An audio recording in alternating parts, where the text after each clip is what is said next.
Hello, BookTube. All right, we're in part number 2 of my 18K Q&A. Cannot believe that number still. And we are up to Andy D. What are your main sources for political news? I range all over. In a whirlwind, I range all over.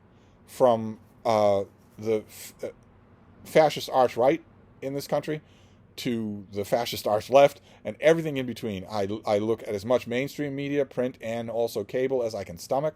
I look at all sorts of alternative stuff, alternative media coverage on YouTube. And then I sift it all. And then I sift it all and think about it. And of course, in every one of those cases, all cases now, since Walter Cronkite is dead, the evening news is gone. In all of those cases now, I am not just listening, I am also hunting down the primary stuff. You say that such and such a thing happened at a speech, such and such a place, by such and such a person. Thanks to YouTube, I can watch that speech. So if you make a claim that strikes me as in any way wrong, either too negative of that person or too positive of that person, I can watch the speech and see for myself. Same thing's true with everything else. Documents, film footage from Gaza, whatever it is, I can go and test it myself. That's the kind of a world we live in. So it's a lot. It's not any one place. Bandy's books. Congrats on 18K. It's been a joy watching your channel grow. My questions are, what was the most emotionally impactful book you've ever read? It was a private journal that is not published. That doesn't help you any, but published books tend not to move me at all. Are there any authors that you haven't read but really want to? No. No, not in the sense of, gee, I'm meaning to get around to Nabokov or something like that. No. It's there are authors out there that I have read that I want to read again, that I maybe want to like and don't like, because of course the goal of all of this is to find a bunch of authors that you like. And there are definitely authors out there that I don't know about that I would love to read if I did know about them, but not I want to get to that, which I think what you mean here. If you could snap your fingers and go anywhere in the world, where would you go? Well, I wouldn't want to just go there. I'd want to go there and stay there for a while. It's what I typically did when I traveled. I would want to go and get a sense of the place, which means lodgings and money and dogs. If this magical snap of the fingers could get me all of that, if it could get me the way I used to travel, then it would be Australia. I've never been to Australia. I've been everywhere else, and I haven't been to Australia. That it still has the power to bother me. And if you new people are hearing me say that, and your first response is to say, oh, really? So have you ever been to? I am not saying, oh my God, I've been everywhere. I'm saying I've been everywhere else except Australia and New Guinea. Okay?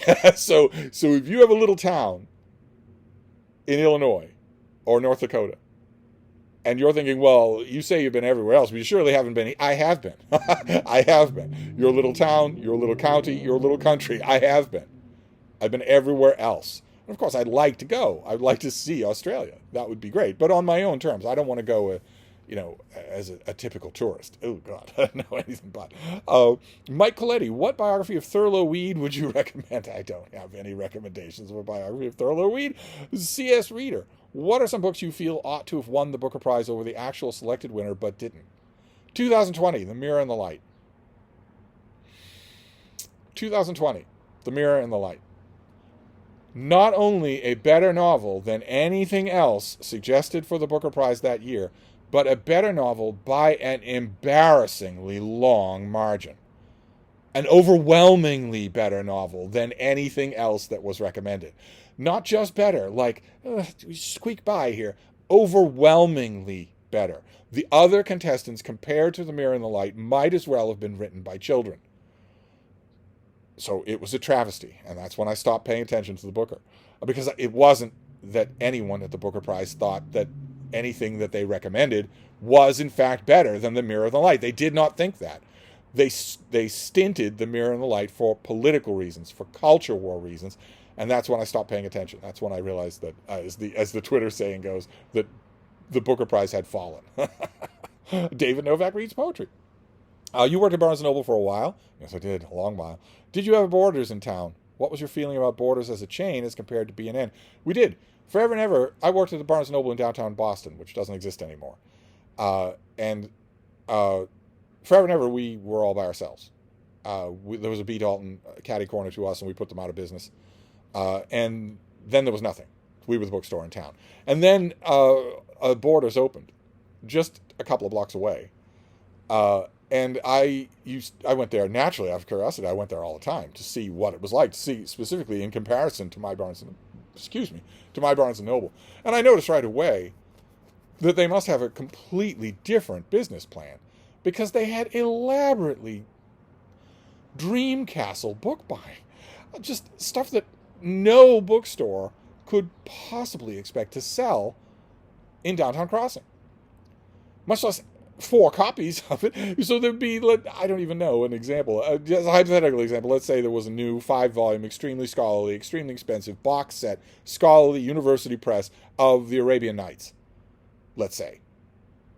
So that I noticed it in the Ingram Advance. I saw it in Publishers Weekly, and I knew that it was out there. I had it on my little paper list. I had a little list that I used to carry in my pocket and check all the time of interesting titles that were coming out. Not necessarily things we were going to buy for the store. Just interesting titles that I would want to know about for my customers. I would see that coming in Ingram Advance or in Publishers Weekly. Never in a million years would I go to the store buyer back when we had a local buyer, or would I go to the buyer in New York and say, could the store please have a copy of that? Much less 4 copies of that. Never in a million years would I have done that. No reflection at all on how great I thought it was to see that in existence. It was only a reflection of the realities. That the only customer, singular, who would ever buy that thing for $250 would be a customer who had been sold on it by me. And they would special order it. Well, they would say, I'm looking for something really real, something really absorbing, maybe a publishing event. You're my go-to person. There's no one else in the entire downtown Boston who's going to know anything like that. You've never led me wrong when it comes to that sort of thing. What's out there? You taught me how to be a broader reader, so it can be anything. And to that customer, I would say, well, okay, there is a new translation with heavy annotations of Arabian Nights coming out. You all know Arabian Nights, you know Alibaba, you know Sinbad and whatnot. This is the whole work with a lot of annotation. It's in a box set. It's multi-volumes. It's a university press. It's pretty pricey, but that definitely fits your bill. And I used to have business people from the financial district, was just a couple of blocks from us. I'd have business people say, do it, order it for me. That's exactly what I'm looking for. I'd take it sight unseen. And that was great. That was what allowed me to stay employed at Barnes & Noble, because I did nothing else.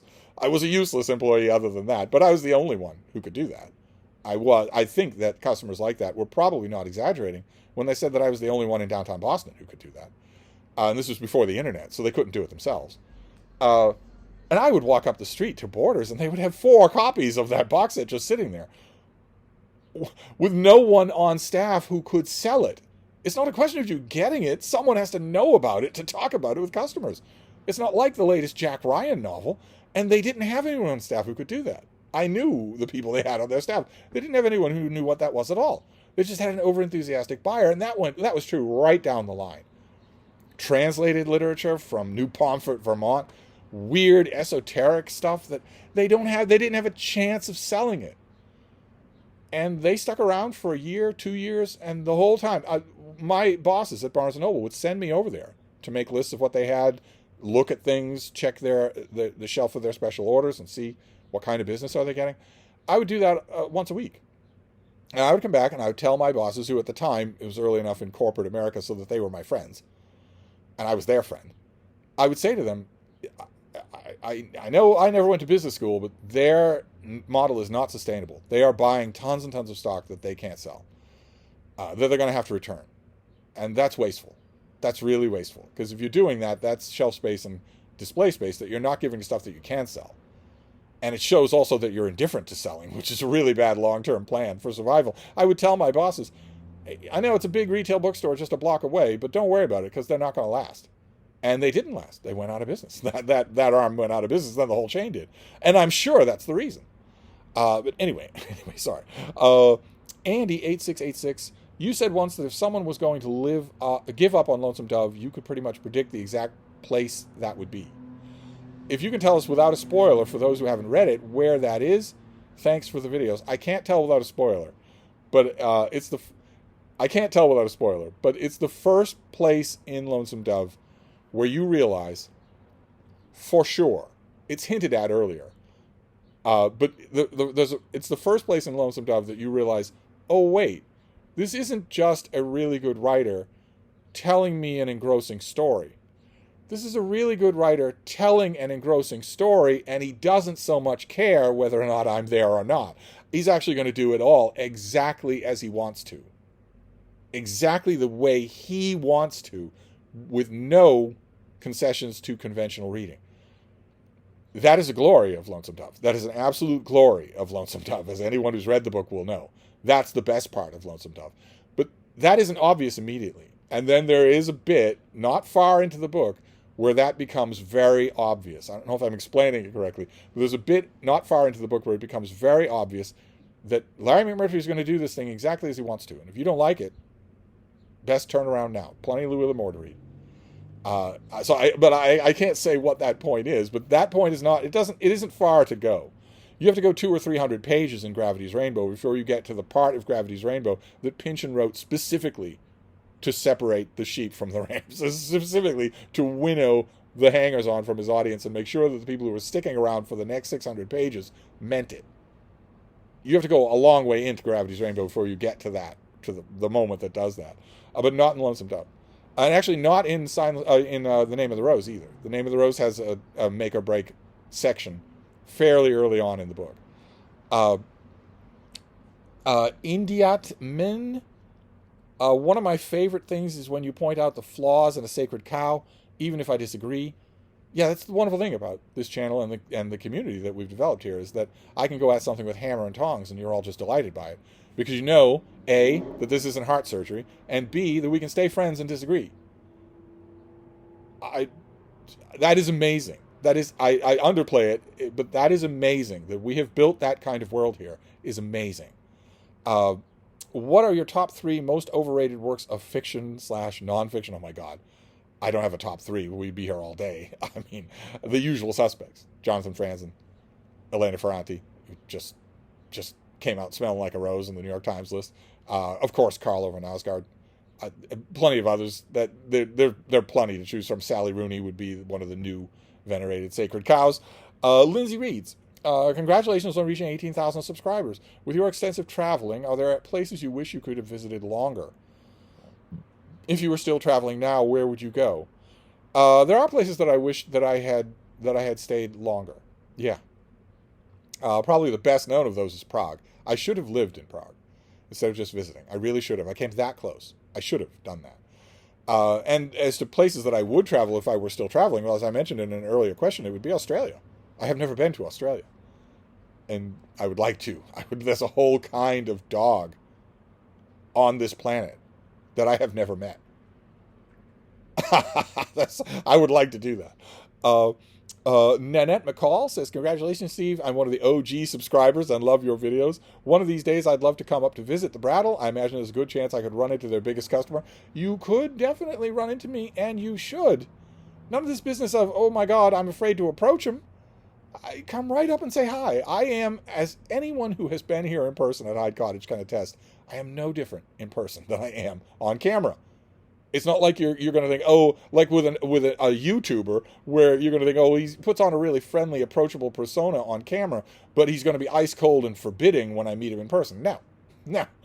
I'm the same friendly, outgoing, nosy person in person as I am on camera. So if you see me at the Brattle, don't think that you're bothering me.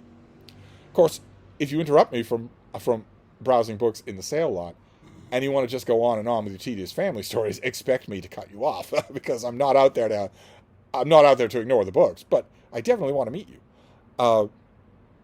Let's see here. Andrew McDonald, are there any films about the life of Jesus that you've enjoyed?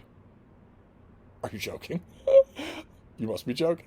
What do you make of Gibson's The Passion of the Christ? I thought it was garbage. One of the rare instances where Christopher Hitchens and I agreed pretty much down the line. I thought it was garbage, and also dangerous garbage. It's angry and vengeful. It's anti-Christian. But as to a life of Jesus on film that I like, Surely you... Maybe you're new? Andrew McDonald, you're not new. Yes, Franco Zeffirelli's Jesus of Nazareth. I like, to put it mildly. I can quote every line of it. I know every scene. Everybody who comes over here gets subjected to at least a few of those scenes. It's Franco Zeffirelli's Jesus of Nazareth, yes. Westfield Space Agency. Gene Wolfe's Book of the New Sun is often praised on BookTube, yes. What do you think of the rest of Wolfe's Solar Cycle, the Book of the Long Sun, the Book of the Short Sun? I like all of Gene Wolfe. I think he's great. Denson Camp. Hey, Steve, I discovered your channel from a Daily Penguin you did on Lermontov's A Hero of Our Time a year ago and can now definitely say I've fallen down the rabbit hole of your channel. Not quite all 8,000 videos deep, but still pretty far. I have a pretty deep rabbit hole. You've inspired me to read Ovid's Metamorphoses, which I'm currently absolutely loving, and in general gain a better appreciation of / love for books. Thank you, bro. That's wonderful to hear. My question is this. Among all the various mediums of art that us happy art lovers can experience, why do you think you've been drawn to books? Some people fall in love with movies. I myself fell in love with music, and I'm devoting my life to it. And I'd love to hear why you think books have had that magical draw on you.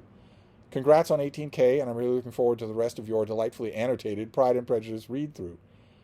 What a question. I think it probably has to do with who does the introducing. I wonder if it did with you. Unless you're an autodidact. I'm very envious of autodidacts.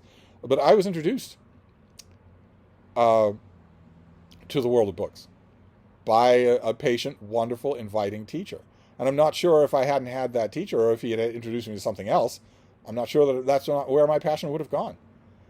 Instead of being just a brute killing Germans for the Romans. So I was introduced to the world of reading by a passionate teacher. That's probably what did it. Monet Doyle, congratulations on reaching 18K. Who would you say has been your favorite guest to your place? Oh, come now.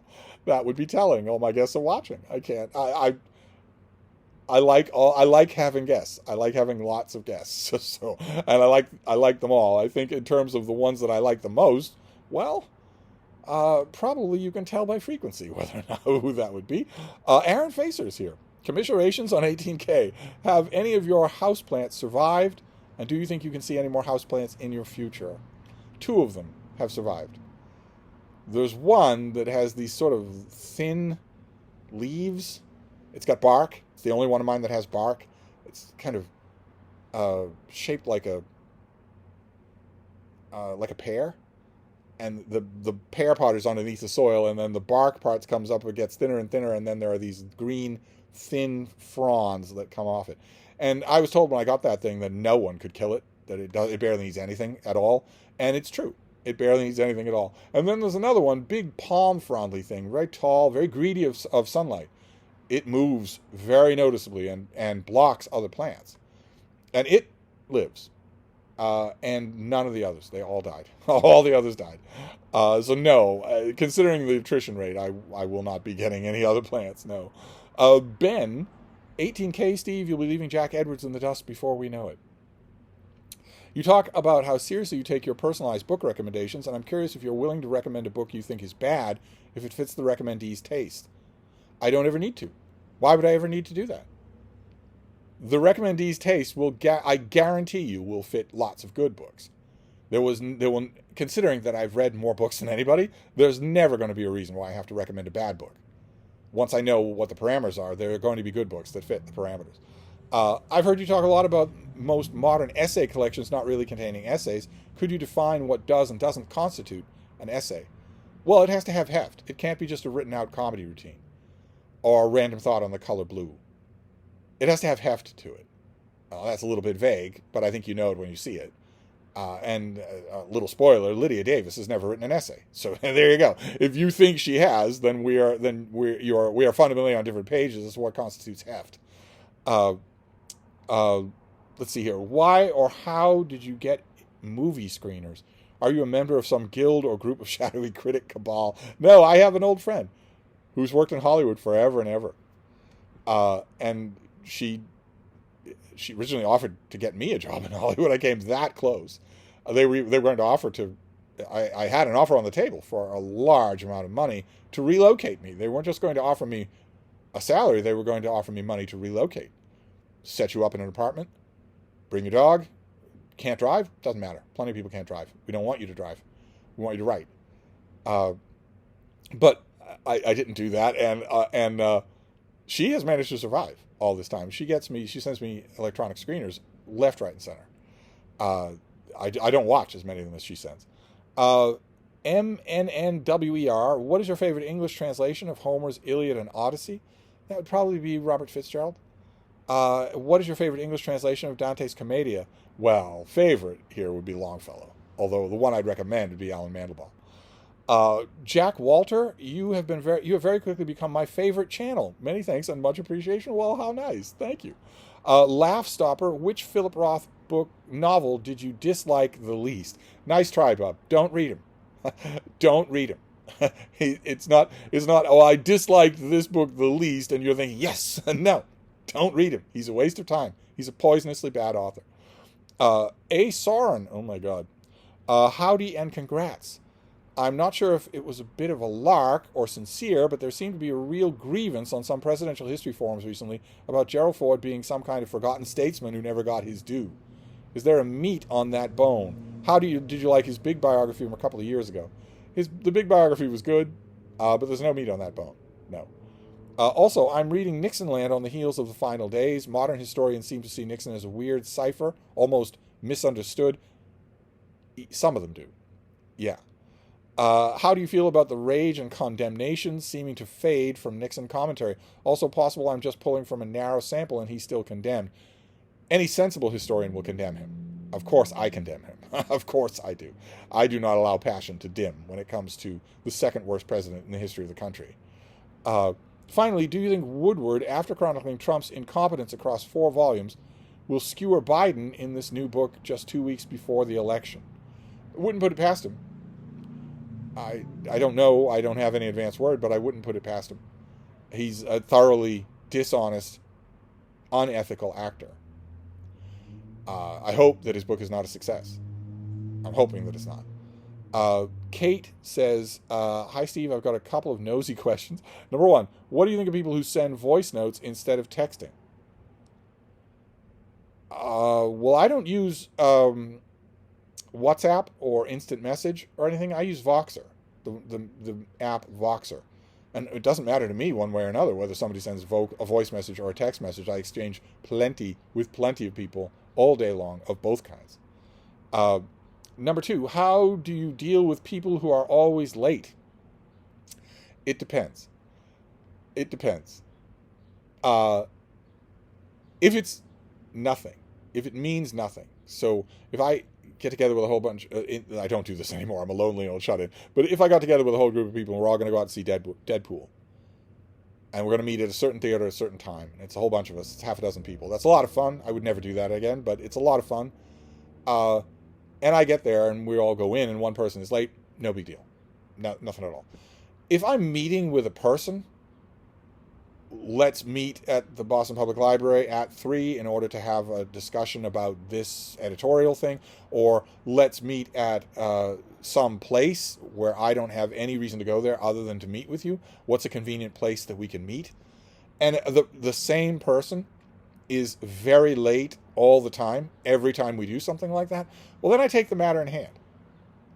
And I tell the person, be on time. This business of you being 15, 20, 30 minutes late and it just being, oh my God, everything's so crazy. No, be on time or we won't make plans anymore. We won't do anything anymore. And that will stay true. So it won't be that you're 30 minutes late after we've had this conversation and then I say, well, you say, how about we go to the bookstore or a movie? And I say, no, thanks. I don't want to do that. We're not going to hang out anymore in person. If we meet at a party or at a book launch by chance, fine, but otherwise no. And you say, look, I'm sorry. I know why this is. It's because I was always late, and I'm sorry. It won't happen again. The point is that once you make me do that, it's done. It's nothing you can say. You're not going to fool me again. I'm not going to end up on a street corner just standing there waiting for you. So that's what you risk. If you're willing, if that's a price you're willing to pay for being rudely late to be part of your personality, well, then you'll pay it. But you'll only pay it once with me. Anyway, sorry, that got grim. And then 3, did you like the Farseer trilogy by Robin Hobb? Not particularly, no. let's see here. Flora should be reading. Congrats, Steve. Next up, 20K. I have 2 questions. Number 1, what did you think of Tomorrow and Tomorrow and Tomorrow as a novel? I think it was very good. And number 2, are you more hopeful about the elections given that Kamala and Walz seem so popular? This isn't about elections. Trump's not trying to win an election. He's not campaigning. He doesn't care about elections. He's already said that he doesn't want any more votes than he already has. Why would you say that if you cared about an election? Why would you say that unless you had another plan in mind? Something else that has nothing to do with elections. So, am I more hopeful? Is it more of a smile on my face? Well, it's great to watch these two. It's great to see the response that they're provoking in just American people who watch them. Am I more hopeful about the election? This isn't about an election. But anyway, I keep saying that. I don't appear to be making sense to anybody, so I should probably stop saying it. Wigsy says, you often talk about how much you enjoy rereading. How much of your rereading is a front-to-back full reread, and how much is dipping in and out? What about a book lends itself to either type? I always tell myself, literally always tell myself, that rereading X, Y, or Z that I'm going to do that night is going to be just dipping in, just a bit here and there. Never turns out to be true. Almost never. Almost never. If it's a huge book, then maybe yes. But otherwise, I usually just get sucked in and read the whole thing. And the thing that determines it, if I'm going to just plop down and read one thing, it's usually going to be a big work of fiction that is fairly compartmentalized. So if I want, if I've got a big work of European history and I just want a concentration on the Habsburgs, well, then I might do that. That would make it easier, but otherwise, no. Albert says, comments on Aristotle's Poetics. Do you agree with it? Nice try. This is a Q&A. Comments on Aristotle's Poetics. There's been as much written on Aristotle's Poetics as would fit inside a gigantic library. So, how helpful do you find it for writers and even critics? It's not helpful for writers at all, except to make them pretentious. There's no use for Aristotle for a writer other than to make identify you as someone who really wants to be pretentious. The Batty Bookkeeper. Hi, Steve. I am a secondary school librarian and spend most of my time helping 11 to 14-year-olds find books they will enjoy / benefit from, encouraging them to read regularly and ideally develop a love of books and reading. Good Lord. Whatever you're making, you're not paid enough. I'll be the first to admit that this is a futile task for a large portion of young people. I don't agree. But there are a solid number of pupils each year who genuinely make reading a central part of their lives. Yeah, but that's writing. No, I don't agree with the first part at all, that it's futile. No. But anyway, you might know better. Do you have any suggestions for how to help set these more eager pupils up for success and ensure they continue reading into adulthood and not become one of the too many people I hear say, oh, I used to love reading, but now insert excuse here. Thank you and congratulations on 18K from Scotland. The key to someone who's already disposed to reading, to keeping them engaged in reading, is to keep them churning over interesting books. And also make sure that nothing eats away at the habits of time and attention that reading requires. If you've got a nice built-in habit of reading and you start to etch away with that by doom scrolling on a phone, well, reading's not going to happen on its own. It needs the habits that will make it read to do. But that's true also for that large chunk of readers that you say are futile. They also can be wooed over. If they get the sense that enthusiasm, that passion, that interest is right over the hedge in that world of reading, a lot of them will want to explore it. A lot more than you might think will want to explore it. What are we doing for time? Let's do one more. Constantino666. Congratulations, Steve. We love you too. I must have watched something like 3,000 or 4,000 of your videos, so not all that many. I don't think I've ever seen you talk about shared world / RPG or game novels like Warhammer 40K, Dragonlance, Forgotten Realms. Have you tried any of them? Any quick thoughts on those? I have tried some of them, yes, over the decades. And they haven't really worked for me. They seem very much to be dependent on the fact that you play the game. I know these are pretty low quality in general, but I have enjoyed quite a few of them. Dan Abnett's Eisenhorn trilogy in particular stands out. Well, you can't expect me to speak any negative about Dan Abnett, now can you? You can't expect me to say anything negative about him. being the world's biggest Legion of Superheroes fan that I am, you can't expect me to besmirch his holy name. Uh, Also, could you recommend some good men's adventure series that are good? Well, you know what I mean by good. Maybe post-apocalyptic or really over the top. Post-apocalyptic and over the top. Craig Sargent's The Last Ranger series. It's not in print anymore. It'll never be in print again, but it is wonderfully over the top. Oh my God. Oh my God. They are great. The first book is called The Last Ranger. It's by a guy writing under the pseudonym of Craig Sargent. I don't know what the secondhand market is for them, but oh my God, they are good. I have started Jerry Ahern's Survivalist, and it is so-and-so, so far at least. Yeah, read The Last Ranger. Read The Last Ranger. You'll see how this stuff can be done when the author is completely out of his mind. Anyway, I'm going to wrap up this one. We'll move on.